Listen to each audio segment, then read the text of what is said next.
Salam, hormatly dinleyijiler. Şu gün 2025-nji ýylyň 20-nji ýanwary çarşamba güni hoş geldiňiz. Penşenbe güni hoş geldiňiz Demokratik Opozisiýasynyň platformasynyň kanallarına. Şu gün men bilen gepleşige Demokratik Güýçleriň Konstitusiýon Centrynyň ýolbaşçysy Muhammed Düýje gatnaşýar. Muhammed aga hoş geldiniz. Salam aleykum. Selamun aleyküm Murad ağa. Selamun aleyküm vatandaşlar. Hoş bulduk. Sağ olun Muhammed ağa. Salam aleykum meni birgedik. Şuňky temamyz Türkmenistanyň prezidenti Türkmen halkyny ýigrenýär we onuň subutnamasy. Gelin şoňa bitirip geçelim.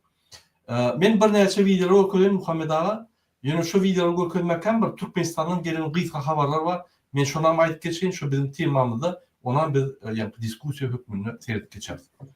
Ine Türkmenistanyň habarlar gelýär, Alaýatada Özbekistanyna işleyen bizim vatandaşlarımız Daşoğuz'dan, Levap vilayetinden şolar aýdýar, Murad aga biz $500-600 alamda Özbekistan'a 240'dan 290 dolar çeýin aýlyk alýar.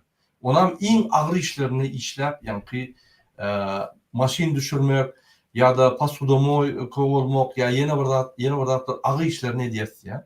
Nikvalifisirowany agyr işler edýär. Egerde biz Gazakstanda işlesek, Gazakstanda bir $100, $150 ondan gymmatrak diýär. $350-400, $450 çeldi aýlyk bilýär. Ýöne şonda da Türkmenistana görä, Türkmenistanda $100 işlemeli bolýar. Ýani 10 sagatdan 8 sagatdan onu derek daşörde işler 2-3 etse köprek alýar. Şoň üçin biz daşörde gitmeli bolýar. Kyn bolsa da başga alajymyz ýok. Hökümetiň puly ýok. Hökümet gurumalaryna ziyatka bermeli. Özbekistanda, Gazakstanda ziyatka bermen güni işe gitip bolýar. Şoň üçin biz gitmeli bolýar diýerler. Bu bir gynançlyk. Şu ýerde de Türkmenistanyň prezidenti öz halkyny gowurýan bolsa, şol kösenýär daşyrda gidip kyn işlerde işleyen adamlarına kömek ederdi. Egerde hakykatdan öz halkyny işleyen adam bolan bolsa. Indi hökümetdäki gurumlaryň tehnik we ýalňyç öndürüji enjamlaryň üçünçüligi gatyp edildi. Hökümetde pul ýok. Zapçatlar, enjamlar almaly, oňa da pul ýok. Hökümetiň esas pulu Arkadaş şäherine gidýär. Pul tapyldy, Arkadaş şäherine gidýär. Şoň üçin ýa-ni ýalňyn öndürüji uğurlarda, ýa-ni Türkmenneft, Türkmengaz ýalňyç öndürýän ýa-ni pudoklaryna enjamlar çalışmagyna pul ýok. Şonuň ýa-ni enjamlar çalışmak üçünçüligi zboy berýär, hiç wagtynda gelen ok kynçylyklar emele gelip başlady. Diýmek bizim Türkmenistanyň ýa-ni esasy ugry benzokolonkaty eýýän azajyk büdürek başlady. Ine şu ýaly hökümet dolun tutmayan adamlar hökümete gelse bular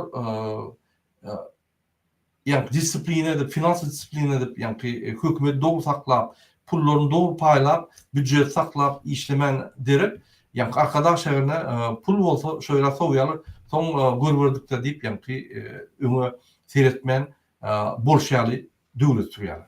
Indi iki kelleli prezidentler Serdar Gurmanlan hökümet agdarşykdan gorkýarlar.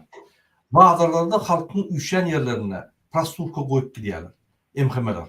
Ýürüt MHM'de spesial gulluklar bar. Şolar hatda edarary ýerip, ýani Serdaryň portreti bolsa arkasyna ýürüt garaja prostitutka goýýarlar. Şonu 6 aýlap çalışman, şonu saklap we daşdan durup dinleýärler. Kim näme diýär? Bular hökümet agdarşyny gorkansoň iki zatdan gorkýarlar. Hökümet agdarşy we halkdan. Halk üçin ýa-ni bazarlarda halkyň üşen ýerlerine, märekelere, meçitlere goýýarlar prostitutkany. Ýöne ministrliklarda uly pul paýlanýan edaralarda, ýagny ministri, orunmasarlaryny, departamentin başlyklaryny, sekretarlaryny dinlemäne prostitutka goýýarlar.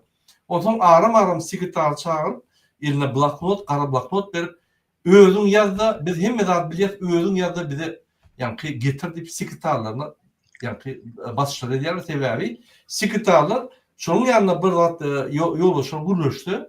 Ýa-ni şonu dinläp, şonu ýazyp, ýa-ni atçyny MHM tapşyrmaly diýär. Şu ýaly hökümet gorkýar we MHM'ler hemme türlü yani ýagdaýlary biljek bolýar. Niýeden? Şu hökümet agdaralar ýa-da hökümet agdarşy bolarmy ýa-da halkyň agdarşy bolarmy. Şu ikisinden gorkup yani iki tarapyny işleýär. Indi Serdar gaçşanyny bilip Ýewropa ýurtlarynda, Londonda kwartiralar, jaýlar alyp başlady. Häzirki wagtda Londondan, Münchenden, Russiýanyň Kazan şäherinden, Moskwadan, Dubaýdan, Katardan, Bakýdan, Türkiýede, Antalya'da jaýlar bar. Eýýän.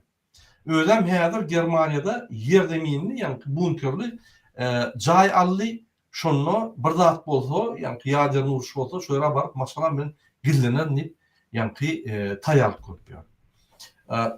İki kelleli prezident Gurbanguly Serdar Berdimuhamedow rejimiň finalyna gelenini bilýärler. Häzir egerde halk alaýsa, şular alaýtada ýani Talibanlar salyp uruş edip, grazno şuturup, ay teröristler çoldy biz kaçmaly bolduk diýip bütün dünýä aýdyp, öýüne kaçmatan aljak bolýar.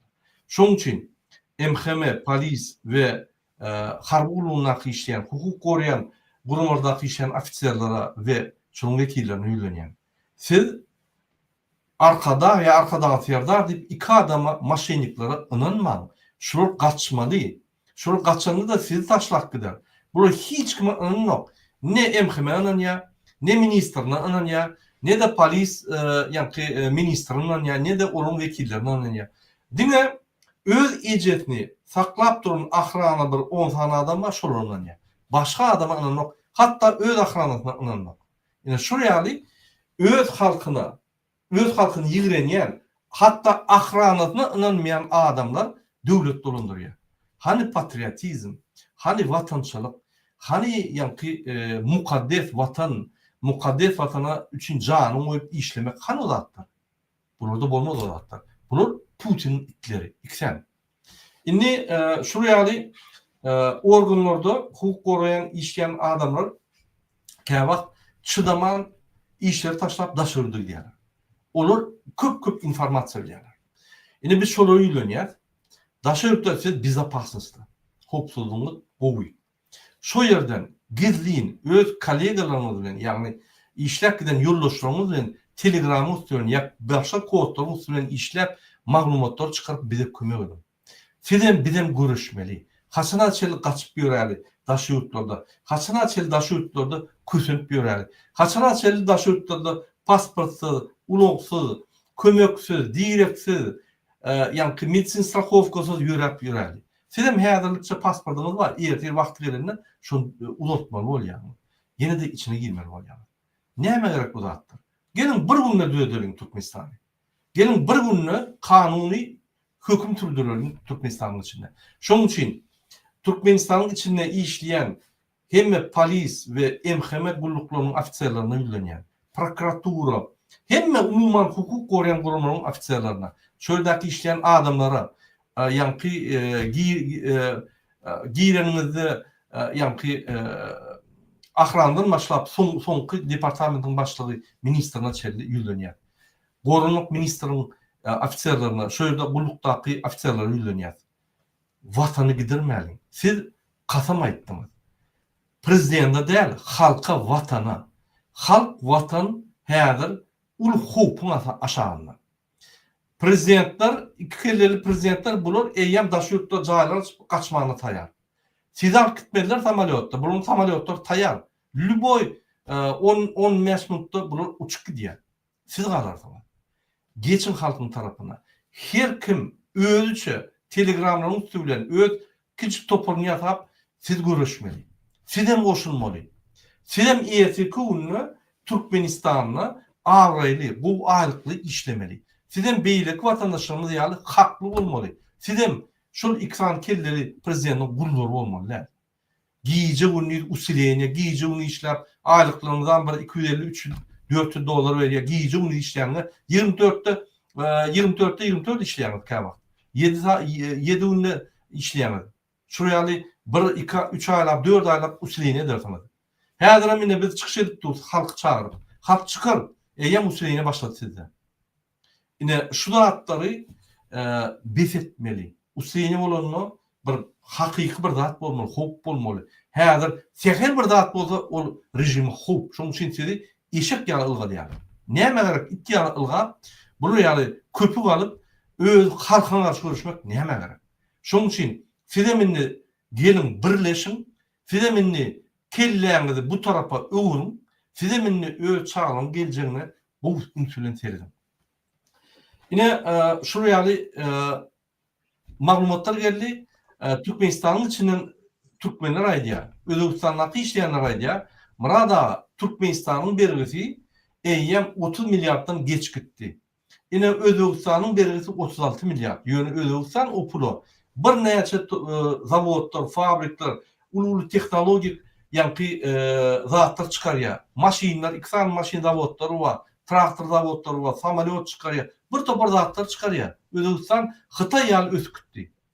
Bizim 30 milyarddan köp bergimiz var, nämemiz var? Arkadaş şäherimiz var. Başga zat ýok. Ho. Zawodlar, fabrikler işleýän bu guramalar ýuwaş-ýuwaşdan ýapylyp gidip otyr. Haýsy guramanyň bir-birine berdi. Bergili guramalar. Ondan bir zat bolmaý. Şo pullar uçup gidip otyr. Ýöne o pullary bu ikisi gaçyp gitse biz bermeli. Şoň üçin näçe çarşylar durupdyk, şonça watanymyzy we geljek kösenjimizi ýanky azaldyar. Men ýene bir gedek hukuk gorayan guramalardaky ofisiýerler ýüzlenýär. Häzir siziň şansyňyz bir gedekde Türkmenistan düzeltmek.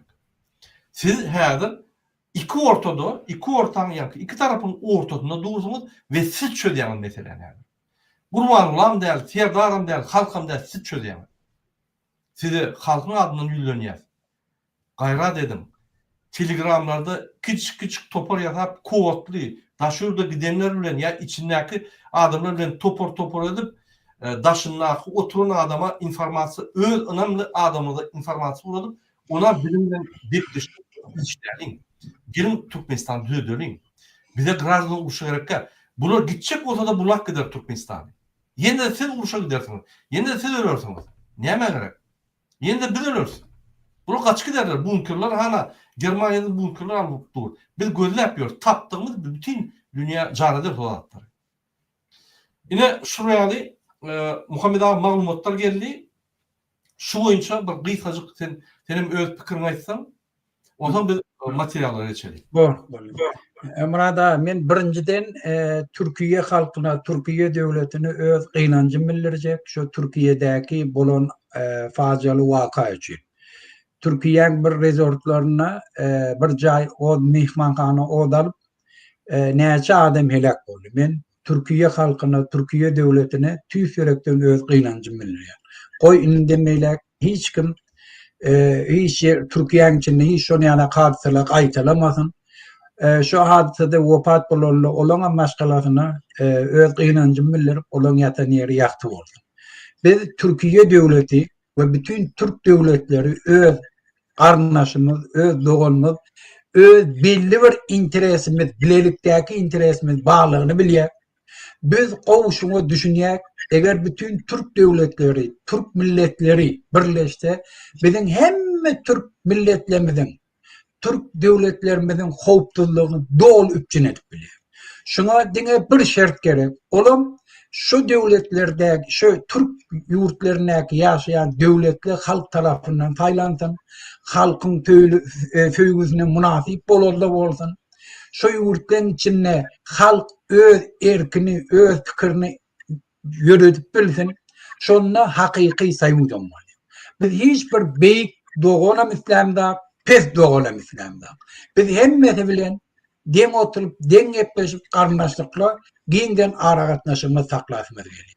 Biz eger birleşip, birlikde öz güýjümizi ýygnap, öz howpsuzlygymyzy dol üçin edip bilýär. Şuň 21-nji asyrda biz gördük, Türk döwletleriniň howpsuzlygyny bir topar döwletli aganyp oty, şonu ortaya tubut etdi, şol üçin hem howpsuzlyk üçin etmeklik biziň hemme Türk döwletleriniň borçy. Şoňa da birleşik gerek. Şoňa da biz gowy düşünýär. Biz eger doganlyk, deň şertde ykdysady ara gatnaşyk açsagam, biz doly gowy bakly ýaşap bilýär, ykdysadyýetimiz galyr. Şol üçin biz şu birleşige ul baha berýär. Türk halkynyň gynanjyny, betbahçylygyny öz betbahçylygyna diýip basap etýär. Bir burada ikinci Murada yani Türkmenistan'ın prezidenti öz borcun yerine getirmeyediğinin bir hakikatten şeyle. Şol için biz Kanada'dan, Fransa'dan vaktimiz koyup işimizden alıp çağlamın önüne etmeli işimiz etmeyen gelip halka şu datlar aytacak oluyor, yurdumu ütkötecek oluyor. Eğer şolu konstitusiya opalı olan olsa, öz yurdunu opalı olan olsa, öz yurdunu tüyen olsalar, hiç dünyanın hiçbir kuncuğunu Türk belli közenmerdim. Bizim vaktimiz ona koymardık da kaytam çağalamadı. Hem mümkünçülüğümüz yurdu östürmeye koşandımız koşar. Şuna da hem mümkünçülüğümüz. Tecrübemiz ama, pulumuz ama, mümkünçülüğümüz ama, kuvvetimiz ama, aklımız ama yetti. Şunu dışarı yurttaki o yerlerde işlep görenler, üstünlük kazanıp şu yurtlerde ornaşan Türk belli subut ediyor. Biz şunların hemmesini Türkmenistan'ın hizmetine geçirdik. Şol için biz şu datlar aydı olayım. Görün Türkmenistan'ın prezidenti elini Kur'an'a koyup, konstitusiya koyup kasam içeceği. Men konstitusiyanı yerine getirirdim. Men halkımı ederdim. Halkı Türkiye'de köseni otu, neçe adam ünlü, şolun maşgalası anırda. Nimetçeklerin doğru haber alıp bilen aklı. Doğru haber alıp bilen aklı. Gödöğüne getir. Şöyle öldü mü, ölmedi mi, nerede, matlığı ne oldu, cayladılar mı, caylamadı. Şunu bilen aklı. Şolun çağası var, ece kakası var, ayağlı var, yakın kardeşleri var. Hemme haberden mahlum. Kimden haber almalı? Ben Kanada oturanlar, Fransa'da bir yerine oturanlar 3-4-50'den son haberler almalı. O tağdan dürlü haberler almalı. Siz şun yerine oturup görün, değerliye şunu. Bire yarın karnıdaş ölüptür, ne ayırlı ölenini bilene, ne yapıp onu getireceğini bilene. Gözüne getirin, şu katastrof. Bu haramzade de var. Evet, Ece kakasına bütün televizyonu yani işlerler getirip, elhamdülillah'ın bilene, okat bilene şunu. Şunu okudum, şunu televizyonda görüyor diye. Ey haramzade, binamız bir vicdan adam. Eğer seninle vicdan olsa, birinci samoliyet bilen uğradım, şu vefat bulanları yurduna getirtmezdi. Eğer şunu getirtmeden binamız bir vicdan, sen konstitusiya kasam içinde dönüklük ediyor. Özbekistan devleti, Murada koy şunu, Yürüyte pasolskasına buyruk 17 adam ölüptür Özbek'te şu hadisede Arap meselesi boyunca. Yürüyte yığına geçirip pasolskasını zadaniye verip şoları yurduna vurdu vati. Yurdun içinde de vaziyet jurnallar iyi giderli haberi birinci seriyozne informasiyada devlet tarafından şolan kosarları alıp otuyorlar. Aşını etmekle kıyılmayı haramda. Yine koyayım kanda. Belli Türkmen hakimiyetleri ve facialı vaka barada dımışlığını saklayan mahalı yasama spirtli içkiler sebeple ençeme rayeti aradan çıkan qonşu Özbekistan'ın hakimiyetleri ve yarım resmi neşirleri vaka barada ilata iyidigderli maglumat berýärleri. Özbekistan'ın İstanbul'daki baş konsulhanasının Telegram sosyal ulgamındaki sahifasında çap edilen sonku maglumata göre yasama spirtli içkiler sebeple 17 Özbek rayeti öldü. 18. yanvarda çap edilen maglumatta baş konsulhananın ölen Özbek rayetlerinin cesetlerini Özbekistan'a iýermek üçin zerur resmi namaları taýýarlaýandygy we olaryň maşala agzalarına zerur bolan kömegi berýändige hem nyltalýary. Türk medyası vakada ölen adamların haysi yurtların rayetleri de baradaky maglumatları çap etmegi besedendiği ve Türkmen hakimiyetlerinin bu barada dımışlığını saklayandığı sebeple yasama spirtli içkiler zerarlı häzir içenli näçe sany Türkmenistanlynyň helak bolandyğı barada vatandaşlar terede Türkmen devletinin boluşu şey. Şimdi görün göde İsrail devleti öz grajdanlarına nähili baha verir. Beni nemeni Atanyagan halamda bir topar Filistin'den kanı döktü. Böyle öz halkının önüne, öz grajdanlarını boşaltmak için, öz beren kasam için bütün Gaza'nı dünya seyretmedi. Suud etseledi, şuna cinayetkar deyseledi, neyme deyseledi. Öz zalık saklap dururlarını boşaltmak için bütün Gaza'nı bambid etti. Haramzade sen kasam içtin. Sen Türkmenler için şu tadı otuyun. Sen Türkmenlerin bağlığının hasabını için otuyun şu tadı. Türkmen grazdanlarının nalok tölemeğinin hasabını otuyun. Haramzade binamız bir vicdan. Sen gidip Türkmenlerin bağlığının başlayana sarf ettiğin ne? Gerek yerine şu zatları etmediğin ne? Şol için vatandaşlar bu haramzadeden din oluyor. Bundan hem çalp dinar. Hədirim korkuyani. Dün Raşirinni hem oblastlardan kovsuzluk nemedir korkuya. Hədir ora bayramına bir tayinlik görüyor. Vatandaşlar tarava başlanına tarava mescitlere dolu. Yığınanın biz instruksiya verir. Türkmenistan'ın hükümetinin işleyen. Sizin karşınıza ekranına gelip adviniyeniye belirli türmeye basıyanca karışma. Şu an siz eğer öz nardaşınızı belli edip siz şunu veren cinayetkarçılıklı prikazlarının önüne dursanız halk sizi kollar biz sizi koratbilir. Size hiç de ettirtmez ediven bilmerler. Şunun için sizin yediğin seni ispatlayanınız hükümetin içindeki işleyen. Sizin hemen cinayetkar, biz sizi cinayetkarı öğrettik. Siz işe gelenizde de cinayet yolu bile geldiniz, işinizi devam ettiriyeniz hem cinayet yolu bile. Şunu hem mekşemmiliye çağa debiliyor. Sizin elinizde, olan eline, sizin karşınızda dasyo bolon için siz şu tadı otuyun. Olay İslamlık vakti şun kalları size türmeye basıveriyor. Şunun için türmeye basılmayacak olsam, şu vaktin, şunun beriyen prikazlarının karşısına gidin. Yerine yetirme. Şunu gözevini tutma, halkın karşısına gitme. Şununla halk sizin hem eden işlemden geçer, sizin gelecekti. Öz hakiki ornunuzu, dastoyna aylıkla bilen, kelleğinizi kaldırıp, dastatıkta yaşar yani, size şert görecek. Biz şu şortu size görecek. Biz şoyu zadi yöne yerden aydımda. Türkmenistan'ın bağlığı. Dünyadaki bar mümkünçülükle biz öz yurdumuzu gül yanı etmeye hem şertme. Şuna cinayet yol bilen biz pul kazanmak gerek. Öz yurdumuzun bağlığı dünya koşuluşup biz iktisadiyetimizi kaldırıp biliyek. Biz kösenmeli halkta.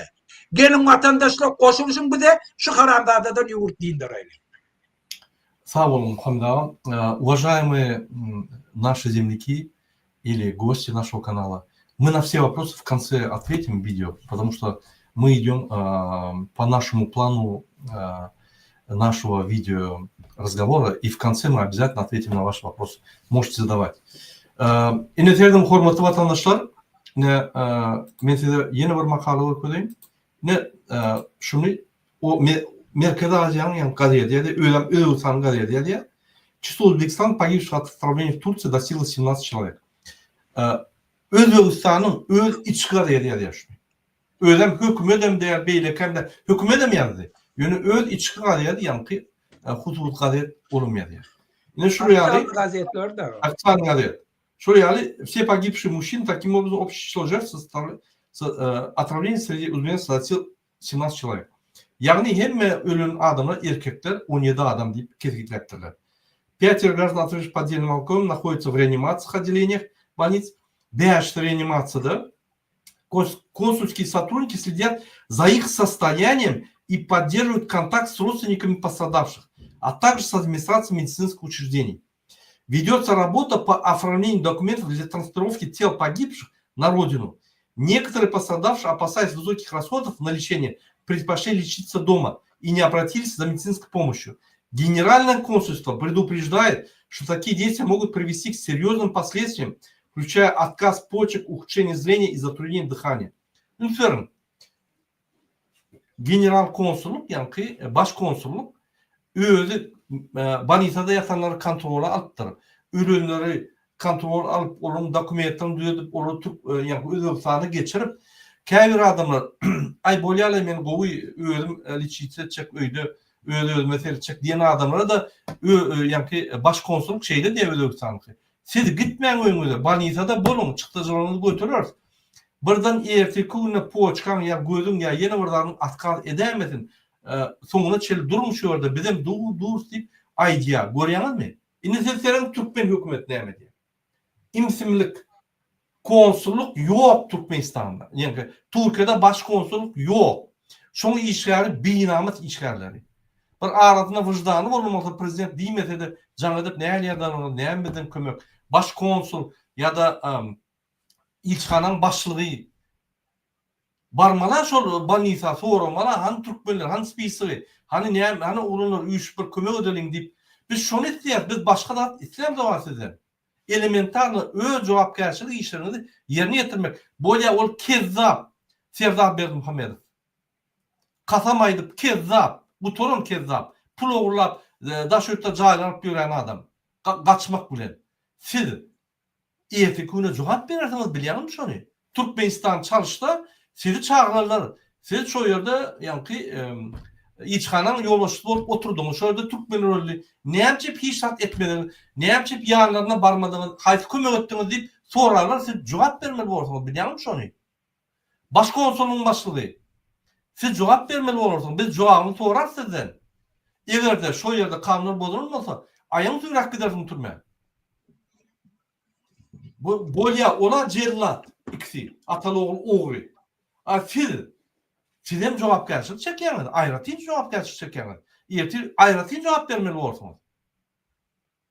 Men ýöne aýdyp goýýan, hökman suratda ölen adamlar ardaýalarlar. Hökman suratda ardalar boýunça komissiýa döredilýär. Hökman suratda komissiýa siz ýer aşagyny tapar. Jogap bermeli bolsunuz. Näme diýjek? Aýdyňy. Ine şurýaly özbek hökümeti diýe ядерным соотечественникам, почувствовавшим симптомы отравления, рекомендуется незамедлительно вызывать скорую помощь по номеру 112 и обращаться в больницу через красную зону приемного отделения, где медицинская помощь оказывается бесплатно. Напомню, vatandaşlarına informasiya berýärler. Näme düşýärlerden çykmaly. Birden sen içen bolsaň, birden ýa kopa düşen bolsaň, düşünüp durlar. Bu halk bilen işlep, halk gollap, halkın arkasında dur. Prezident, ilçhana, başkonsulluk.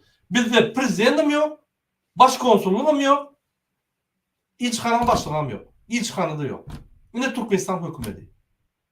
Türkmenistan hükümeti dine atalı oğullardır ha. Başkonsulluk var, orada bir topar konsullar var. Her konsulun aýratyn notası var, gramatası var. Aýratyn ýa-da ruhsat aldy Türk hükümetinden. Hangi jogapkärçiliginiz? Siz halkara konvensiýanyň esasynda öz halkyňyza kömek etmeli. Bu borcuňyz şol. Diňe Türkmenistan konstitusiýasy boýunça däl. O zatda buradan soraýanam ýok. Şu serdaryň diýişi, men aýdanmadyň, sizin konstitusiýa boýunça ýa haklaryňyzy ýa jogapkärçiligiňizi sorajak bolmady diýip aýdyşy ine hakyky şu. Inni diňe ollar ine başga maglumatlarda da var. Ine Gazeta Uzbekistan diýip olum ýazýar.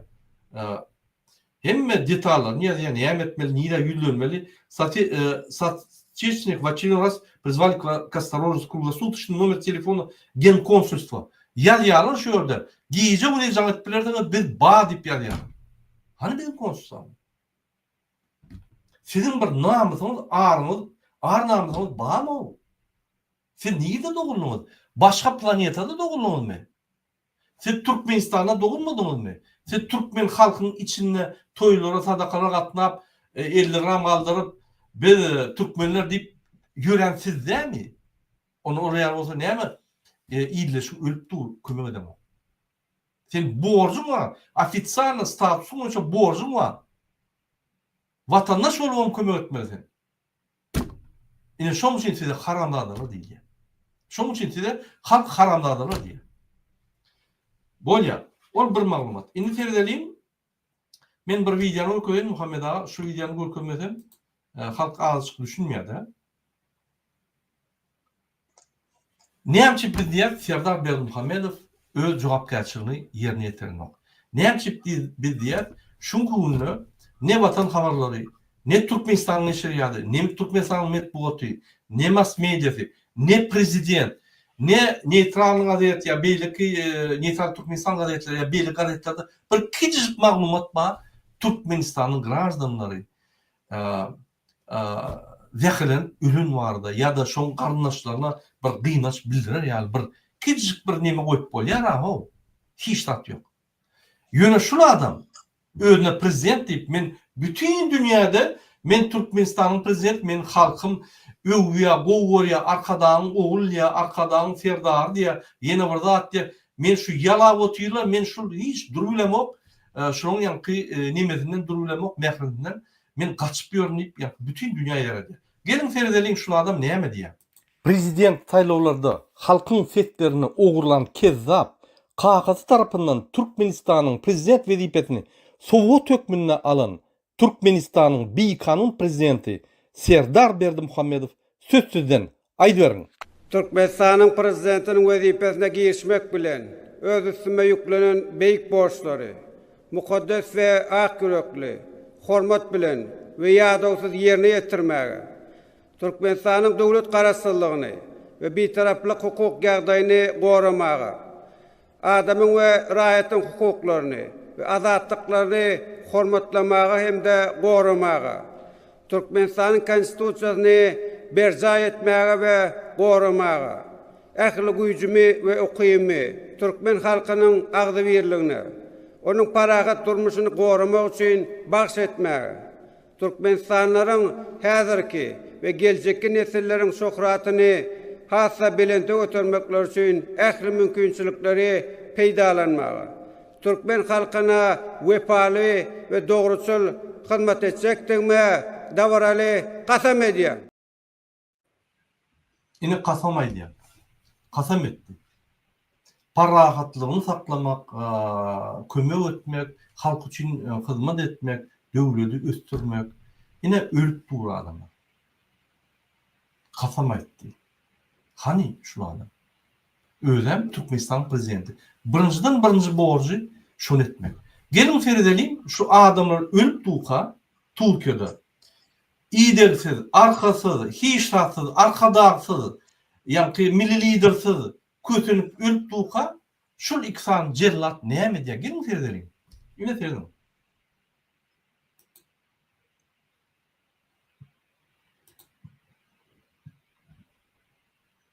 Muzaqi täzelikler we habarlarla tanıştırayan Watan Habarlar gepleşmede başlaýas.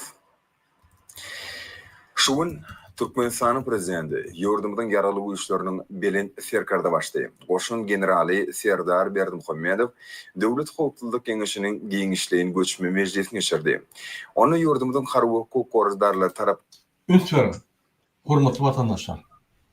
Bizim adamlarımız ölüp duka Gurbanow bilen Muhammed Düýji Ramazan bayramı bolanyna Ramazan namazyna, bayram namazyna baryp hökman öýüňiziň bardygyny görkezdiň diýenden gorkup olaryň etraplaryň polis bölüminiň ýolbaşçysy, etrap hekimleri, pajarniklaryny, olaryň orunmasarlaryny hemmesini ýygnap şäherde gorkup halk galaýmasyn, hemme zat edin halk köşüşdürün diýip ýygnak geçirýär.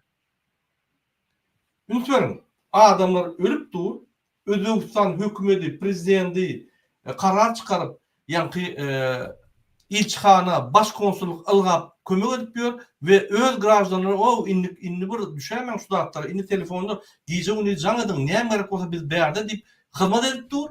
Bu olsa, öz tenin için, öz canı için Türkmen halkını unutup, ölünleri yağından çıkarıp, yağıtlaman, etraf owasynyň, ýa-ni etraplaryň hekimleriniň orunmasarlaryny, onun polis bölüminiň orunmasarlaryny ine de uçtkowlar galşyrdy. Çağırıp şolary görkezme berýär. Merkeze. Şular häzir Ramazan bayrama nime baraýmasyn, köşüşdürün halky zat edip, bu öz durmuşy bilen, öz ýa-ni wezipetlerle, öz ykbaly bilen Türkmenistan halky ölmeýär, Jaýlar atpýar daşaryplarda, gaçşak bolup. Öz ýa-ni çötpýär. Ol halk bilen işi ýok anyň. Indi men hukuk goýan gurumyň ýolbaşçylaryny izleýär. Siz merkeze baryp gördüňiz. Näme Serdar sizi ýygnaýar? Ol Türkiýede ölen Türkmen halkyna kömek diýip ýygnany. Sizi öz gulu hökmünde görüp, sizi yerlerde halkı gysyp galaýmasyn diýip, ýene halk ölsün, kösensün, ölübersin. Men genosid dowam etjek, size meni gollaň diýip, sizi çağırıp size buyruk berýär. Indi men size bilýär. Siz hökümet işinde işleýänizde, sizin hiç hili Serdar Berdimuhamedov ýa Gurbanow Berdimuhamedov borcunuz ýokdur. Siz halk üçün işleýäňiz. Hökümet halka hyzmat etmeli. Ol Gurbanly Berdimuhammedow halk hökümete hyzmat etmeli, hökümet halka hyzmat etmeli. Ýok, ýalňyş. Hökümet halka hyzmat etmeli. Halk hökümetten kömek araşmaly, bolly. Halk hökümete kömek etmeliler. Hökümet halkyň ynamyny girmeli we awryn almaly. Halk şoňa kömek eder ýaly.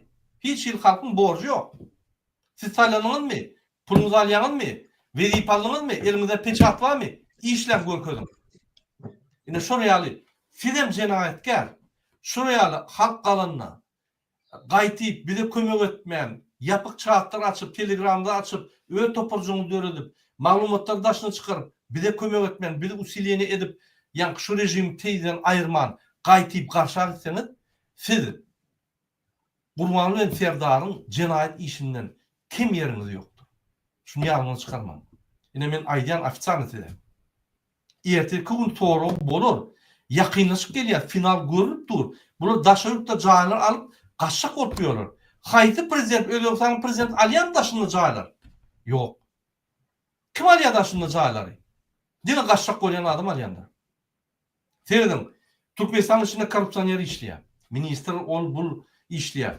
Şo ýerde öz ýagdaýynyň agyrdygyny bilip, ýuwaşdan daşarypda jaýlar alyp daýat gaçyk etmäge taýýar bolýar. Ine Serdar Berdimuhammedow. Şoň üçin sizin ýol boşluğyňyz serkerta başyňyz gaçşak bolýar. Bolunni. Indi ýöne götüne düşüp ýörmän. Açyk öz-özüňe sorawyň. Men muň üçin işlemem, men hökümet üçin işleýän. Hökümet olýar, prezident däl.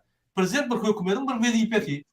Hökümet bolandan kim men ministrler, departamentler, vice-premierler, kabinet ministr, parlament, ýa-ni parlamentiň aýratyn hökümeti bar. Kadet hökümeti aýratyn, ýerine ýetiş hökümetiň öz aýratynlygy bar. Siz döwleti bütün dünýäde ýa-ni predstavляt edýän, prezentowat edýän. Siz Serdar Berdimuhammedow prezentowat edýän ýok. Türkmenistanyň oňky däl, ýa Gurbanlyňky däl. Olar wagtynça gelen adam. Şoň üçin häzir size ýüzleniş. Sizimni başlangyň bir ýeriňi dogry tutun. Bolunni. Kösür birlik. Indi bet etmeli. Bileleşip şunu aýyrmaly. Näil pir bar ol edýäňizmi? Näil neme diýäsmi? Oň tapawy ýok, şunu aýyrmaly. Sizem halk ine haçan galar diýip garaşmaly. Sizem herekete girmeli.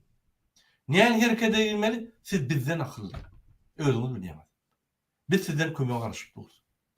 Biz şunu aýyrsak, birinji bilen siz adatlyga çykýaňyz. Siz aýyňy sallap gitmeli adamlar, birinji bilen siz adatlyga çykýaňyz. Halk daşyna gider, günni görür. Siz gulçulukda, ýa-ni bokurdoňyzda, ol ortaňda işleýän pitler bar. Lübawak çekdiler. Siz häzir hukukda bol besedeliň bu zatlary. Indi Muhammed ağa, serdin şulardan Serdar Berdimuhammedow bundan 2000 hukukçuluk geňeşine geçirýär. Adamlar ölüp duýar. Hemde şu ýylla bu düzümlerin öňünde durýan esasy bu. Bolýa hukukçuluk geňeşini geçirdiňe şu ýa tragediýa boldy. Gelin ýa kömek edeliň, şunu aýdyp geçeli, şunu bir çäri berliň däl. O zatlara ýok. Näil meni woramaly diýip ýa hukukçuluk geňeşine geçirýär. Näme etmeli meni worar ýaly. Han bir tapyň bir zat yerlerde işleyen bir zat edin, maň tapawy ýok. Korrupsiýa edin, öldürün halky talan ýöne probleme getirmek bizi aýyrma. Bizi aýyrsalar sizem aýyrlar diýip alýarlar. Gurbanly ýa jerime salyň diýe oğullarda, welaýatlarda adamlar şo jerimeni töläp şähere gelbilmesin, gitbilmesin merkezlere diýip köprak jerime salyň, bytnamaýaram şo ýerden ýalar. Ine bulyň taktikasy. Men keypine diýem oga, ýürüte sana $100 aýlyk berilýär, ýürüte alt etse valyutany galdyrýarlar. Ofitsialny bütün dünýäni anlamak üçin sen 600, 700, 800 dolar aýlyk alýan, Özbekistandan ýokary. Ýöne sen hakykatdan Özbekistana barıp bulçuluk edýän. Bu näçe edýärler? Birden halk ýygnanyşyp, pul zyňyşyp, ýa-ni bizi aýyraýmasyn. Halky aşykda saklamaly. Bu bizim bilen iş bolmaz. Şol ýa-ni gazanmak bilen daşyrdy gider, öz gününi görür, bize ýakynlaşmak. Bize orlap ýörer. Ýa-ni öz dinastiýamyzy gurup, şeý diýip şol getip ýörer. Şu men aýdýan zatlarym ýalyn bolsa da, ýalyn kommentariýada suw dedim. Yine senin Muhammed Ağa bulun geçirgen bir Wezipler noktaları. kesgitlen Meclisine geçirdi. Sevdim. Makara çekler mi? Yine ben şu vakit çevreleri izlemiyorum. Berdimuhamedov Döwlet Howpsuzlyk Geňeşiniň giňişleýin göçme meclisine geçirdi.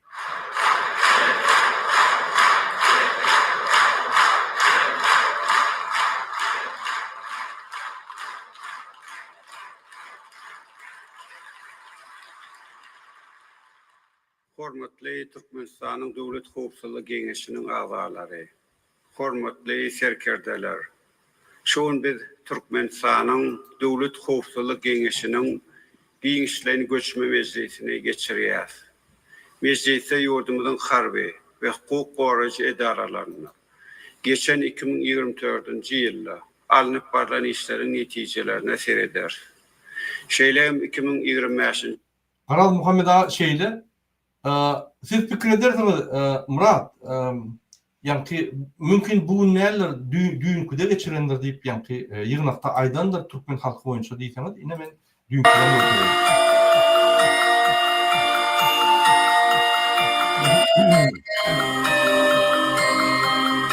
Bu dünkü. Ben şunkini okuyayım. Bol yer. Şu dün yığınak geçirdi. Bugün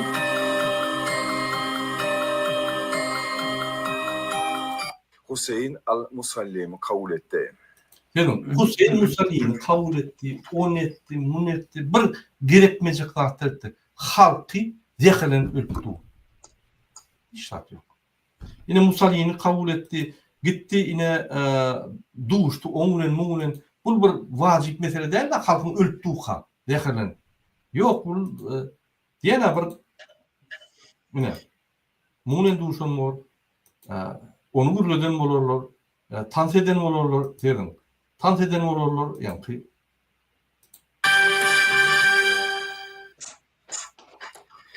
Şoňlar ýurdumyzda giňden bellenip geçilýän şanly sene watanyň goraşçylarynyň bunu münasibetli paýtatymyzyň bagtýarlyk etrawynyň çoğunly ýaşaýyş toplumyny içeri işler ministrliginiň ýanyna ýanyň howpsuzlygy müdirliginiň täze binalar toplamy. Tarayılımını Bolu Berdimuhamedov wadyna ýaşaýyş jaý toplumyny Dişlerin benetliklerine taraf. Bede o Türkiýede adamlar ölününe 2 günlap trawl verildi.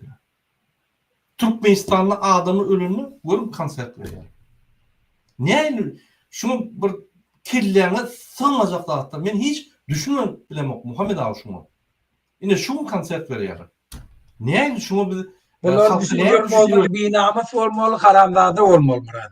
Yok, Yok, ne? bilmiyor. Yine misal için biz her arkadan ya serdarın aktivistleri. Biz ne şunu düşündürüyor? Halka ölüp dur o yerde şunun konsert veriyor. Ona vatan haberlerini okuyor. Misal için şu problema Türkiye'de yine bir adamlar yanı böldü görgüller. Yine şu yerde 2 gün trawl ettiler. Tapawut yok, yanı böldü, maşinin aşağına düştü, avtobus ağdırıldı, zehirlen, onun hiç tapawut yok yani. Adam öldü. Diýmek, yine şonu hükman suratda hükümet, döwlet, halk aydyp geçmeli. Inanın Muhammed Ağa, men size aýdaýyn.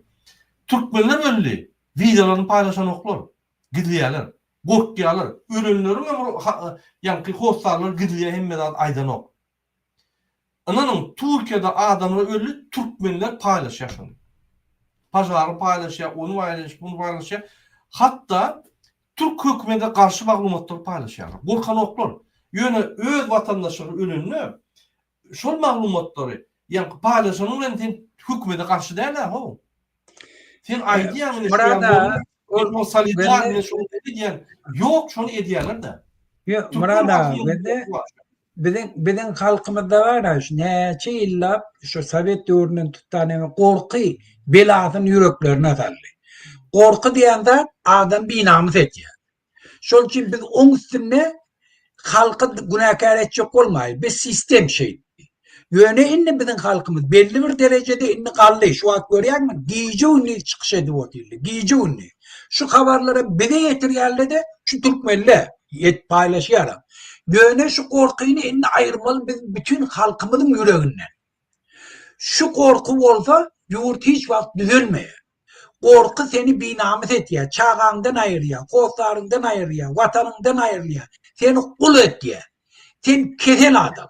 Şol için biz şu keselçiliği ayıracak olup şu yeketek usulüm şuna karşı görüşmeklik. Görüşmeklik ne mi? Öne çıkmaklık. Yurt bizimki, vatan bizimki. Biz ne için közelmeli bizim vatanımız vaka?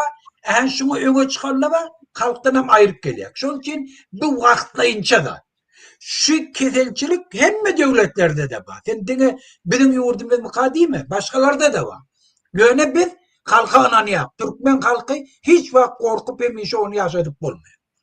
Ol inni halk bilse belasının nirdeliğini, yeke değerliğini, hak son taraftarlığını halk batırı oluyor.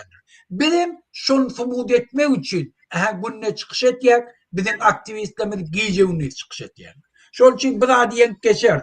O haramzade Berdi Muhammed kredi oturmadın. Biz halka korkup yine saklar bilen. İnni o da devulli. İnni halkımız korkana.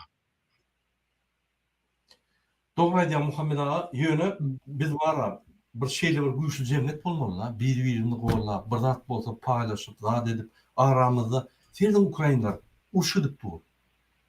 Şu men daşırıkta öğren Avrupa'da. Şu bırdat Ukraynalar etmeli olsa ılgak gelip bir garıncalar yani.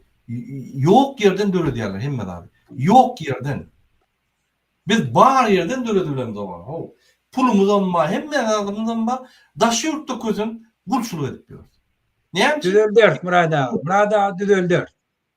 İkram Kezzab o Kezzab'ın yanına hem şu yer yuğudun bir cellat bulunması Türkmenistan'da yığınap şolarını işleşiyor. Yine hükümetteki işleyen adamlar yani. Utunam yok mu siz hükümette işlemeni? İyi işe gidenimizde adamlar görüyanı da utunam yok mu? Halka karşı işleyen hükümette işlemeyen utunam yok mu? Utanyan mı olsanız? Yüreğinizde bir vicdan qarın olsa, giyin herkedenini boldu. Näme kısa Ederle. Men 1000% ananyan. Ederle. Kaçan halklar kaçan halkı kaldırayal ettiniz mi? Gözünün orada ayırdınız. Bizde kahramanlar bolur mu? Bizim yankı şul pakaleniyede bolmaz mı? Bellisi yok onu. Hemmen ölüp çıktınız. Öldürmemeden mahv edip yankı öylüğünü getirdiniz. Şu sistema türme basıp çıkarıp yankı çümp çıkardırmak korkuyunu şun kelletini koyup şolun real halkın içine gelip korkuyunu beyan ediyor. Türmeye vur düşeyemem o şu neyem diyse edin türmeye vur düşeyemem deyip yer diyalı. Bu bir sistema. Nerede var şun? Türkmenistan ve Demirkare'de var. Başka yerde yok.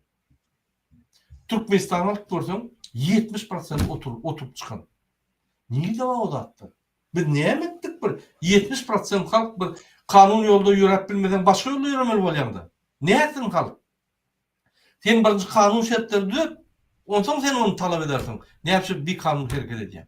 Bunlar kanun şartlarında yürümeli ettiren, öğüleri sana yankı ziyatka bir ettiren, öğüler korrupsiya eder ettiren, kanun zaten hiç çözülen yok. Değil mi? Bardın öğüdü ve şu yank vakit yitirmedi yani pulunu bir çözüp gider ettiren, ondan sonra sen bir kanun yolu herkese giyen ve bir kanun oluyor. Şimdi bizim Türkmen vatandaşlarımız da aşağıda gidip bir kanun yolda dine göremeyen biliyor. Kanun esasında yürek bilen oklar. Hem de daha da bir kanun. Aradan işleyen. Murada bir gendat ba. Murada gendat ba. İşte Murada. Aynen. İşte bir gendat Azatlık Radyosu koyup duruşun. Marda diye invalitlere cay veriptirler de şol invalitlere nime edip hem şu fiziyatka bilen verilen. İnnem şolar bağırla fiziyatka veriptirin de cayların elinden alıyor diye işte.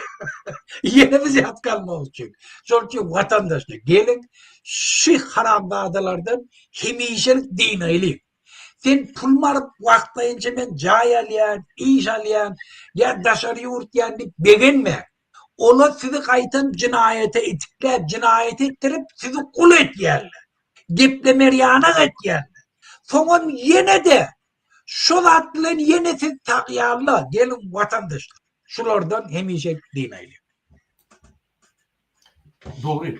Muhammed Ağa, inemin İksan vatan havalarını okudum da. Beyliklerden gördüm hiç malumat yok. Şu gölgülü ölün adamların yağdayla boyunca. Hatta bunun bizim yağdayımda hatta doğun arnaşlaram hiç tatlı bilemem. Şuraya bir korkudu. Bir çıkmalı şundan. Kim olur? O ne sen çağan oluyor? O ne sen ağzını yapıyorlar? Elbette gıyırıp görmeliler koça. Yine bir paylaşıp geçtin. O mu işi? Sen hükman aytmalı onu. Ya sen YouTube'da aytmalı ya da sen TikTok'ta aytmalı. Şeyde bolup dur. Utanç değil o. Olan adamlar eğer hemmedat gülyalı olmasa Türkmenistan'ı yaşap maşalarını nimedip aktıklı çağa çoluk bulurdur o. Olur bir yüne yağdaydı. Yani mecbur yağdaydı. Daşına gidip hemmedat öl için alıp şöyle grip yörettür. Şunun arak içmeyenin mecbur oluyor kâvirler. Kâvirler şunun içip öğünü açık stresten ayırıyorlar. Bunun yürekleri duruyor. Men oraya yankı aklam yok. Katı ervet ara işten. Ya bazat işten ervet. Başartan hiç içmeliler. Türkmen şonun yanına barmalılar. O ortalığın yankı tradisyası. Bizimki değil. Bizim dertli sorunu değil o. Yöne bolup da şeyler. Her Türkmenistan ne Muhammed Ağa? Ay hem meçhitlerde aytıp başladılar. Öğüleri bu ne kadar? Öğüleri çıktırlar. İçmedik olsa yaşardım. Binamıklar. Eğer de bir köçeden geçip maşin kakın olsa onu size mi diyecek mi? Öldü bu ne kadar? Köçeden geçmedik olsa ölmezdi. O ne hemen vurulmuyor? Yok Yani. Türkiye'de madarçılık var ha. Türk böyle caylanıp yatarlar. Ne mi? Ola ne biçim ünlü? Olar ne biçim alıp gidelim? Hükümetten sanak kaydanlanmış onu. Bir topor vurulmalar, bir topor gerek gel, yani komisyalar, hukukçuluk genişi. Yine hukuk. Türkmen halkı hukukun aşağında. Barın keliyoruz mazarçılığına. Hasam edin ne yaşanan Türkmen öldü. Sonku 5 yıllar haçam. Şoğa düşüyorsunuz. O gururlar ne Türkmenistan'a gidildi, ne onun kâvirinin ahtları var, numuru var. Hani Türkmen hükümeti? Hani? Yine şu için size karanlığa değil ya. İşte ulunuzun gelen okun mecbur olayan teye halk her vakit canlı davaydı ya. Bu karanlığa adamlar şunu aydın deyip yani ağzıma sapıp veriyor. Şunun için yine her mümkünçilik var. Azı birleşip bile şu iki kez daha tutsak edip türmeye salıp bütün dünya gürk edip neye şunlar Türkmen halkını genosid edip öldürün. Mümkünçilik var. Şunu etmeli benim. Sebebi siz şunu etmeseniz hükman halk drajının uçuna girer. Sizi birden kırar. Alayta da ilçhana, o beyleki, başkonsul gizlenip görersiniz olayın bir yerden tutuyorlar yani. Şunun için gelin havası girmeyelim, gelin bilirleşip meseleleri çözelim. Ondan birimiz bağışlamam olur. Şu mesele boyunca. Biz esas durumdan değilsek, bizim maksadımız hem basmak, kıynamak değil. Esas durumdan değilsek, biz o neme diyer Nemis halkı beyik vatandaşlığı olmuş edenine ondan yani bağışlaması orada hem bizimden. Pakayane değil ya da. Sizin pakayane ederseniz halk kabul eder. Yani hazırlıkçı siz halkın düşmanı oturduğunuz sebebi sizin serkerde başıyınız halk ölüpduğuka tanklar geçiriyor. Ne ama prezidentin bir zat geçiyen Türkmenistan'da yok. Ne yapıp aydıbilen yok mu? Siz ne yapıyordunuz? Bu yerde adamlar öldü. Biz onu aydıbilen de yok. Gidlep yok bütün dünyadan. Sizin tant etmiyordunuz. Halk kalar da elbette. Şunu da kirli işlemeyen Serdar Berdimuhamedov şu kuvunlu Türkmenistan'da olundup men size yine açık sözüyle ayacağım. Kemme gelen maglumatlar boyunca Serdar Berdimuhamedov'un diktaturası böyle jistok, yani represif olur. Burvanlığın bir yerinden oluşamalı var. Anladın mı? Oynatmayan şunu. Ayrılı şuları güçlenmekler. Biri hazır yankı yaktılığı uçup duqa.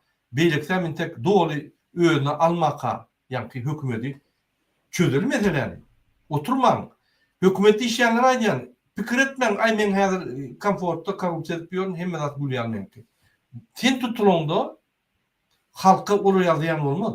Sen ayağını sallak gidersin. Sebebi Serdar Berdimuhamedov aram korrupsiýanyny basyp halky açyk görkezmeli, ýa halkyň arkasyny tutýanlar. Sebäp işler we görkez bilen o halkyna kömek eden o, haçam eline korrupsiýanyny basyp aýyrmasa, sebäp siz üýüşüp onu aýyp bilýäňiz. Şunu ýadyňyzdan çykarma. Ine şeýle ýagdaýlar, men ýene näme görkezekdim size? Ine şu maglumaty görkezekdim. Bir gıysa aýdyp geçeýin, ine Türkiýede bolan ýa-ni tragediýa, gelin şunu seýrediň, men şunu görkezeyim. Sebäbi bizim efirimde diňe Türkiýede ýa Türkmenistanda däl, bütün dünýäde görýärler. Şunu görsün, näme geçýär.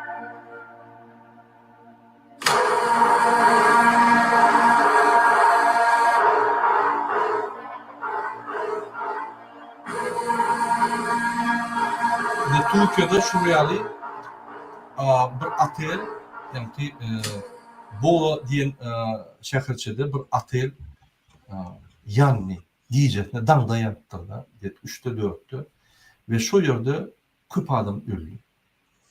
Ýanyp öldü. Häzir komada, banisalarda köp adam ýerleşýär. Şu men maglumat okudum, bir maşaldan 15 adam öldü. Sebäbi häzir men ýanlışmasam Türkiýede vakans diýilýär, ýa çağrym, kanikullary. Maşgala baryp şu ýerde ýa-ni din jamanyna baranlar ölüpdirler. Bir maşgaldan 15 adam. Ünçek görmüş zatlar.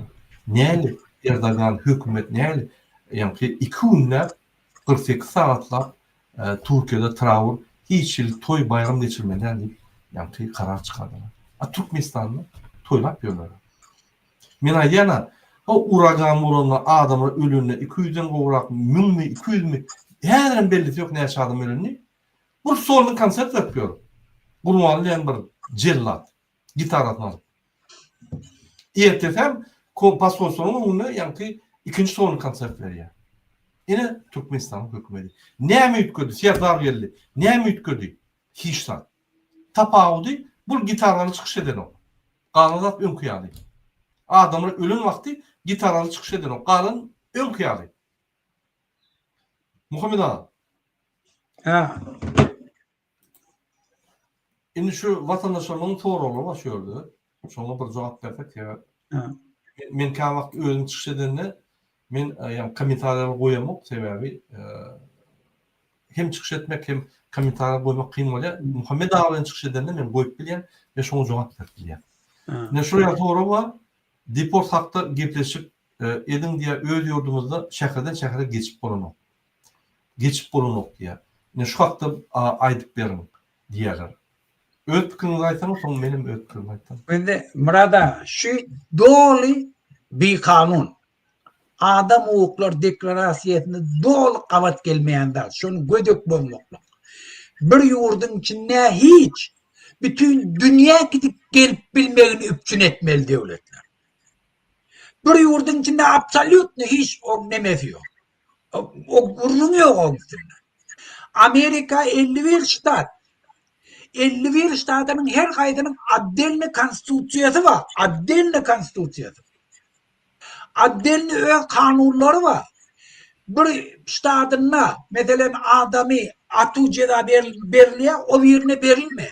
Eger bir o ştatdan o ştatı gitti, şonu atu edip bilmeýärler. Atu edip verip bilmeýärler. Onda da nerede yaşayacak olsalar yaşayabilir. Bizim haramzada bulamaz hemme vadi öz bäfitlerini öwrüýärler. Türkmenleri kul görýärler. Türkmenler siz hiç kim. Siz şu ýurdun eýesi, siz bizim kulumuz diýär. Şu noktaý nazardan hem ozak özüne amatly zatlary, özüne birden howp awanlar ýa-ni hemme şäherleri görýär. Şol üçin Türkmenistanlar sizin ýurdunuz ýok. Sizin elinizden allyly. Sizin baýlygyňyzy, eje kakanynyň goýan mirasyny sizden ogurladylar.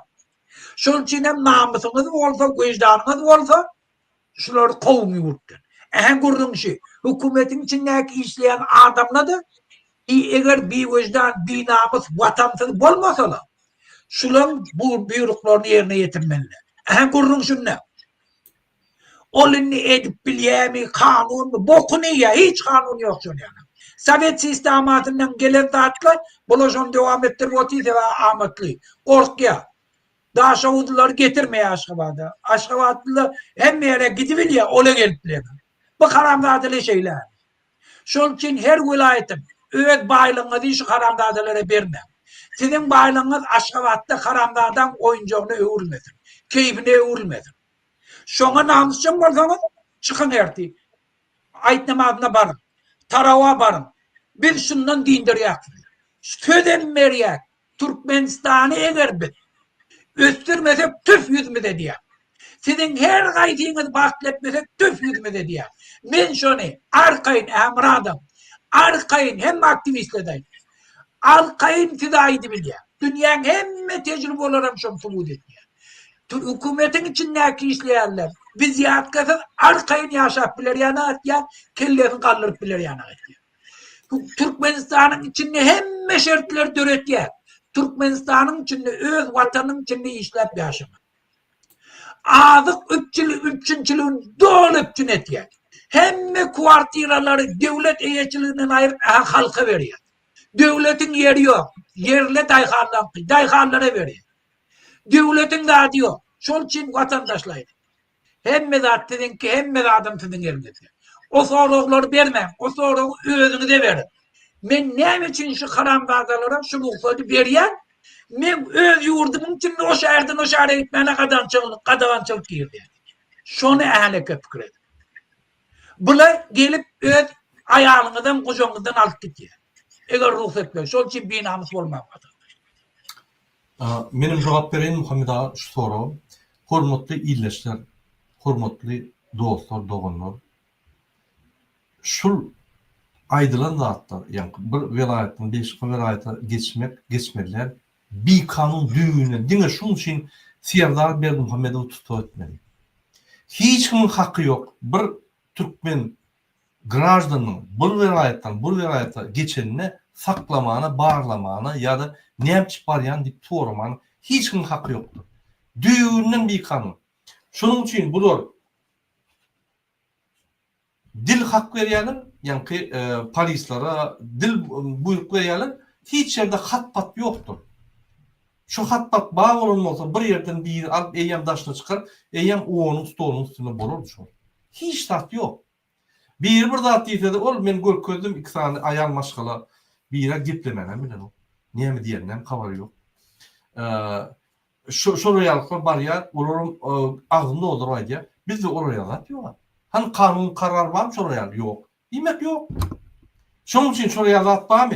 Karar kanun var mı? Yok. Bar yok kollayıp günüge çıkmeli. Bar yok kollaymalı. Öyle bir adam bolup derler, üç parmalı. Sen şu ovada mı? Şu velayetin granitsatında mı? Üyüşüp gelin yolları açalım deyip çık yan, geç gideyim. Men geçecek diyem. Hani karar var mı? Hani bir kararı. Men şunu tuğrat alacak, akşam öğrenecek konstitusiya seyret diyen de daş yurda iyi vereyim. İsteyen adamı iyi ver, bir de yeter biz şunu yankı yalıp ona verip yankı başarsak tuğda da verir şunu. Değil mi şu karar için? Benim burada atlarım. Şunun için ay geçiren ok, eyden ok, beyden ok. Mümkün ol polisler pul almak için siz geçirenlerle. Mümkün Serdar Berdimuhamedov'un havaram yoktur. Şunun için bar karar soran. Karar yok mu? Men saklama diyem. Saklayacak olsa gün prokuratura cana diyem. Men başka bir ayda eşek olayım men saklap dur. Karar zat görken yok. Ne etmeli? Gelin çözdüm şu ulan. Prokuratura ne için gerek? Kaçanla senin Türkmenistan içinde bir kuncuğunu hakkın bozulun yadayında prezident bolsun, suudun başlığı bolsun, prokuror bolsun tapağı yok. Bir adam bozsa sen istenip prokuror can edip şuraya bolli gelin yine şu yerde men dur bozuldu çözüm deyip şunu çağırıyorum deyip bileyim. Ya da gün şun adını alıp barıp gün aradan taşlak deyip bileyim. Siz edemde oğunuyum. Hiç kim şuraya ya ofitsial hareket edin yok bunu mu? Hiç ediyor. Mesela diyeyim, biz Serdar Berdimuhamedov kayet doğru. Hem cinayetçilerin arkasında duran arkadaş ol. Yöne kayverler Serdar'ın arkanızda mendurun hiç kim konstitusiyanın kanunlarını sizden sorma basın diyen vakti bunun Çin'den geçip yani kanunlar boluyor. Sizin şonu öğrenin. Şunun için şuna karşı yerlerde görüştüğünüz ferdaram şonu ondan batıyor. Mecbur oluyor. Sizin görüşünüzü kanun etabında görüş başlangıçında. Yöne eğdiyalar, beydiyalar, uruyalar, koyuyalar, eğdiyalar, beydiyalar. Açık bir sapratiwleyin etmeli. Yani onu dinlemeli. Ardağın koymalı. Bir şerkede girmeli. Genelde oldu Muhammed abi. O doğru. Polnist o doğru. Индекс Орова и Нешёрда. Здравствуйте, у меня вопрос. Что будет с теми людьми, которые много лет работали за границей, и у них нет стажа на госработе?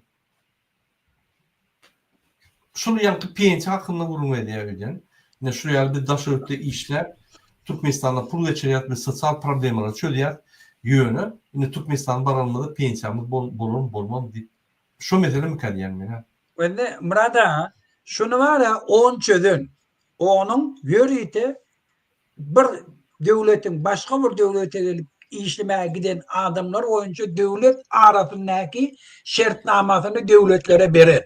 Siz eğer başka devletten tüzüm yurdunuzda immigrantla gelip işleyecek olsa şunu yana şartname edin devletlerin arasında olmalı. Şu şartnamada yankı daşar yurtta işlerinin tek stajına giriyor. Pensiyanın fonduna geçiyor. Sen o şu tade eğer iş atsa da bırdat boldu devletle öz üstüne alıyor ya idarala şu kanun değişti kanunlu var şuna değişti. Sen çağağına eğer okutacak olsan şu tade okumağı şu devletle borçlu okutmalı çağağına. Sen pulunu uğradıp bilmeyene devletle şart öğretmeli. Sen gidip gelip bilmeyene şart öğretmeli. Şol işleyen yurdunda kanunlu tana da değişti olmalı. Şu konkretni onun kararını yazılı. Güvenip bu karamdadılı yerine getirelim. Biz şol için canımız köydürüp kıygırıp otuyor. Bu karamdadılı Türkmenler dine tağlayanlar. Türkmenler bağlığını eğlenip beyleki devletlerle karamdadılarla paylaşıyorlar. Şol için biz kıygırıp otuyor. Canımız köydürüyenimiz şol. Yurt bizimki, bizim hemme bağlığımızı kesekle dargadı otuyor. Sen pensiyana olmaya, sen basmana bir yurda salmaya. Şehrin içinden hem şehre geçirtmeyenle, vilayetten vilayete. Kazanınca puluna bir tuvar itlerini sen elinden alıyor. Hele ki bizim yurdumuzun yağı. Çağağını armaya veriyen, vatanımı korasın deyip mahimeti uğratıyorlar sana. Anırda vuruyorlar, yençiyorlar, afiterle Ece kakasının kazağına yaşıyorlar. Şundan gülmüyorlar mı vatandaşlar? Şol cinayet ya. Biz düğüp götür Türkmenistan'ı yük götür. Biz yurdu, yerimizi, baylığımızı, halkımıza sindir ya. Şuna söz ver ya. Doğru. Benim cevap verin şu adama. Здравствуйте еще раз. Я отвечу всем на русском языке.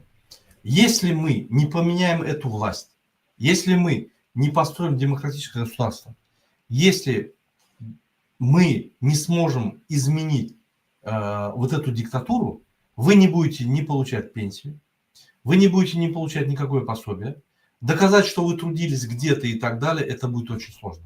Но если мы сможем победить эту диктатуру, сможем поменять власть, если мы сможем провести чистые выборы, открытые выборы, то в обязательном порядке у вас будет пенсия, все, что вы работали за границей, будет учтено, и все это будет пересчитано, и вы, как обычный гражданин Туркменистана, как другой гражданин Туркменистана, обязательно получите пособие. За счет Обязательно. государства. За счет Hükümet yaşıyor. Это вина государства, не ваша.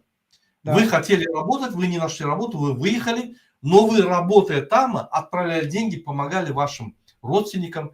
И по-нормальному, вот правильно Мухаммед говорит, там, где вы работали за границей, они должны были учесть вот эти зарплаты ваши, и какую часть они должны были вам заплатить. Но так как у вас паспорт не продлен из-за государства нашего, Туркменистана, у вас нет условий из-за государства нашего, поэтому вся вина нашего государства, и оно должно понести все экономические затраты. Поэтому мы обязательно, как демократический выбор Туркменистана, демократическая оппозиция, добьемся в парламенте, чтобы у каждого, кто работал за границей, была достойная пенсия, пособие, и он нормально мог жить в Туркменистане после pensiyonlu возраста. Burada men işte bir daha etcek olayım. Biz şunu var ya yönetimin keyfini de alacak olan bir yerde popülistik kurduğunda. Hakikat Yok. şu. Hakikat şu. Şunu hükmen et ya. Men öz adımdan eğer şunu bir devlet etmese men hemişe şu çıksın yani ortadan karşısına çıksın.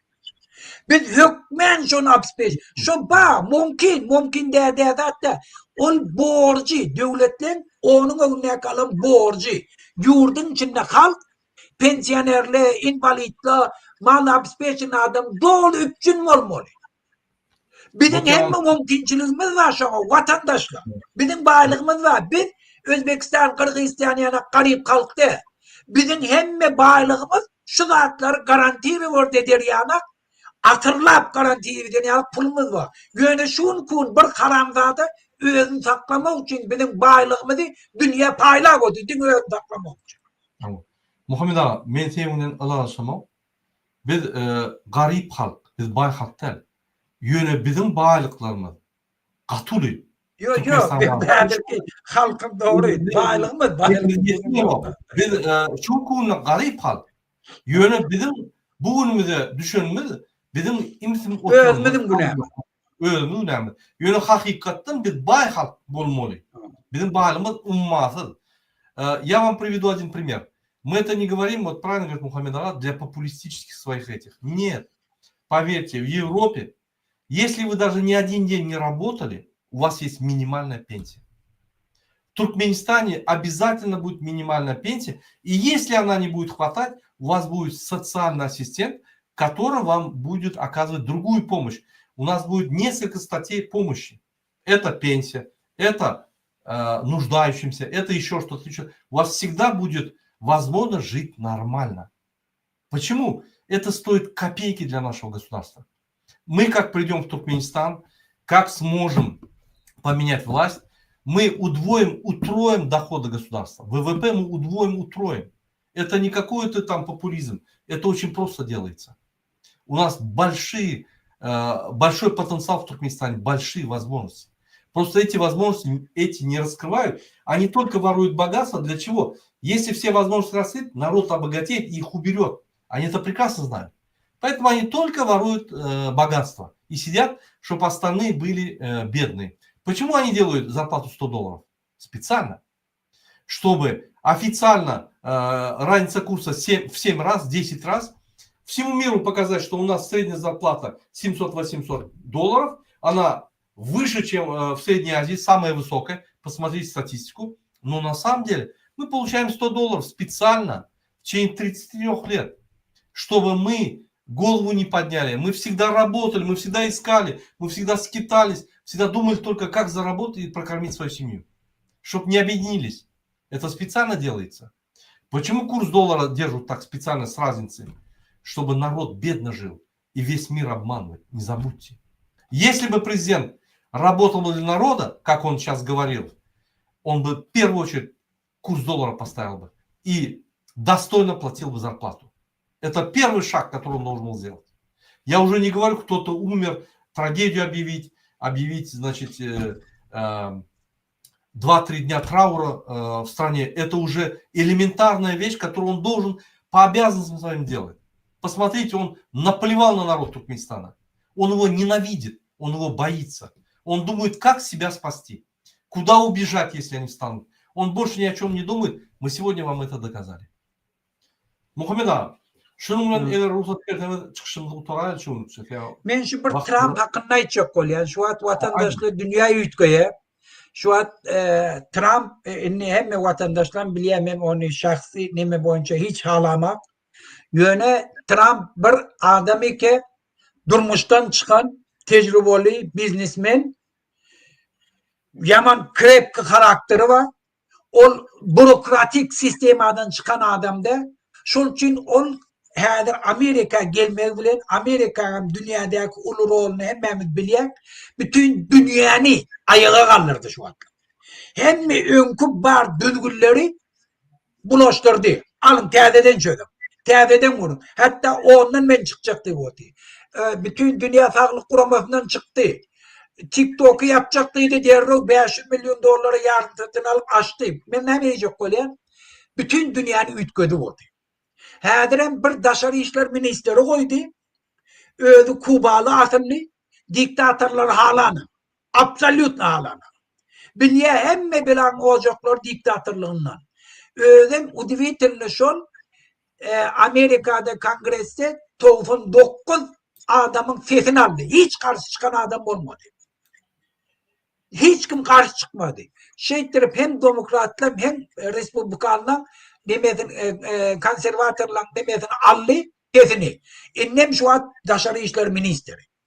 Bunu dünya bilen oyun etmeye. Ve Berdi Muhammed yanakla bilen oyun etmeye. Birinci eden de adam yani Trump nemede Международный ekonomik forumda çıkış etti. Şonda Trump'ın birinci öňde goýan adı bilýän mi näme? Neftin bahasyny aşağı düşürmeli. Bir diýdiň näme watandaşlar? Türkmenistan ýanak neftine dayanıp iqtisadiyetini ün vermäni, şoň puly bilen döwlet saklap duran döwletden wagty gutardyn. Olara indi mümkinçilik berjekkä bolýar. Eger aklyň yetýän bolsa ýurt dolandyrmana, iqtisadiýetini galdyrmana ola. Halkyňa şert töret, işlet, pul gadan. Inni Berdi Muhammed'in pulu bolmaýar. Men şunu aýtjak bolýar. Berdi Muhammed inni neftten gazdan satyp keyf edip aydym saat neme edip umne şäherini, akylly şäherini ury bilmeýär. Şol üçin Türkmenistanyň ýagdaýy öňküden hem beter elbetleşýär. Dünýäde inni eger sen hereket ettek Berdi Muhammed ýana adamlar gollajak döwletde de ýok. Putin'i görüp otyňyz ugladykdylar. Zamarajı ettiler, hemmesini konserveriyor ettiler. Putin'in milyaniye dünya siyasetinin yok. Nol. Özünü ispasa edip bilse boldu. Şol için onu bir uğuladıktılar. Şol için Putin'in milyaniyeti Orta Asya'da yok. Dine halkın ayağı kalmağı. Halk ayağı kalsa şu atlı. Biz hakiki öz başlıklarımızı elimize almalıyız. Şol için vatandaşlar hiç zaten çekinmeyin. Bir namus, bir vicdan bolmaylı. Öz imanımıza, vicdanımıza öwrleyli, öz vatanımıza çıkaylı. İnni demeylek çağalamız, ece kakalamız, pensiyonerlerimiz, invalidlerimiz inni közenmesin. Biz şonu dastoyni, biz şonu oňarýak, biz edýänmilýär. Anek aktivist öňe çykdy, giýjüne çykşady otulla, koşulşun, bilelikde vatanymyzy halat edýär. Hiç kim bizi halat etmeýär. Dini özümüz. Şundan biz oňarýak. Men söz berýän Türkmenistan ütgedip bilýär. Hökmenit hemme mümkinçiligimiz var. Şol üçin özüňizi birje sagadan közemen. Dine kelläňide pikir şu bolsun, näme men etmeli. Näme men elimden gelýär. Şonu birje oturup oýlanyp, biz şu karamdadadan diýýär. Men aýtjaklarym şu murad. Köp tanıyaksın sağ olun Muhammed ağa öz pikirlerini paylaşýanyňyz üçin. Hormatly dinleyijiler, şunun biz efirimiz tutarýar, ýadymyzda çykarmaň. Ramazan aýy başlanana 1-nji günden başlap meçitlerde üýşýär. Muhammed ağa gaty bellek, gowy bellek geçdi. Akşam kınamada bar vermeli. Şöyle üýüşüp biz Türkmenistanyň hökümetini ırgyldyk başlamaly. Bolundy. Biz görüşmeli. Her bir adam görüşmeli. Şu ýerde meniň Telegram adresim vardır ve e-mail adresim vardır. Kim görüşe taýýar bolsa men bilen habarlaşyň. Biz ýapy şartlarda işler edinmeli. Onu näme? Hoşta bolun, indiki gepleşikleri çelli. Öz kommentariýaryny ýazmany unutma, öz pikirlerini ýazmany unutma. Bir haýyş bar. Ay, bu halk bolanok, eýle bolanok diýmem. Kömek edilmeseňiz, hatýaby maýdan ýykmaň adamlary. Mayını yıkman, hatta bir demotivasiya etmek. Bizim halkımız başka halktan ütköşkleri yoktur. Bizim hükümetimiz başka hükümetten ütköşkleri haramdadılar. Bolly, dine şol tapawdy. Galan halkımız belli halklar ýaly, gahrymançylyk ülkeden tarihte hem zat edin. Dine bizim haramdadylarymız bizim halkymyz şunu getirdi. Bu kaget saldy. Dine şondan. Şoň üçin hem zat bilýär bol. Pikir etmem, yeňiş dini bilim bilen. Inip gepleşip hoş sağ olun. Sağ olun.